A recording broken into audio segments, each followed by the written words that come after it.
Love, this is my favorite word.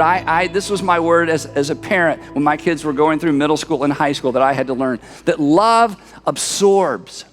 That sometimes you have to sit and just take it in, not reflect it back. Not pretend like it's not true. You just absorb it. You know what to absorb means? We all know, we've seen a liquid be absorbed into something. Did you know this? Energy can be absorbed as well, right? And when we're in a difficult conversation with someone we love or that loves us, there's times when you just have to absorb their energy. Love doesn't react. Love responds. And I'll tell you why.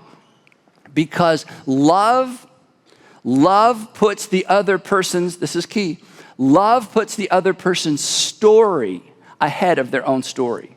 Because isn't it true when someone's angry or when somebody is saying things that are beginning to make you angry, isn't it true that the conflict is around story? This is my story. This is the way I see it. This is what I experience. This is how I experience. This is what I saw. This is what I heard. It's all about story. So in those moments, love realizes, you know what? We have different stories. We have different stories around the same event. So I am going to listen to your story. I'm going to put your story, your version of the events ahead of my own, because love remembers that everybody's behavior makes perfect sense to them. Everybody's behavior makes perfect sense to them. And when their behavior doesn't make sense to you, it's because you don't know something.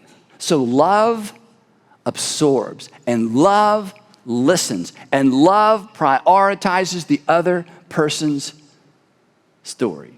Because after all, she may push your buttons, but those are your buttons. He may tick you off, but those are your ticks. That doesn't really work as well. But anyway, you can see what I'm saying. Okay. In other words, here's the thing. So here's the question I guess to ask. Are you easily angered? Are you easily angered? Do you realize that's a you issue? That's a love issue? Are you easily angered? It's time that you begin to practice absorbing and understanding and listening. And I know what you're thinking. Okay, this is what people think at certain seasons of their life. But Andy, okay, look. The right person won't make me angry. Okay, I just haven't, the reason I'm so angry, she's not right for me, he's not right for me. I need to find somebody who won't make me angry, because when I find the right person, there's the myth. When I find the right person, I'm not gonna have to practice, not being easily angered. When I find the right person, they're not even gonna make me angry. And you know what? That's true. They won't make you angry. But did you know no one has ever made you angry? They've just brought the anger out of you. And to follow Jesus is to learn to deal with what's in you before it comes out of you.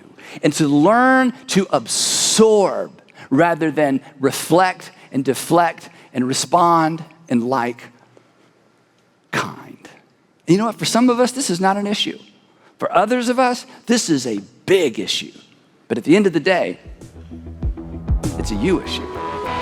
Hey, thanks so much for watching. If you enjoyed this video, please make sure you check out the links on your screen for what to watch next, and check out the description below, where we are going to provide you with free resources designed to help you make better decisions and live with fewer regrets. And again, thanks for watching.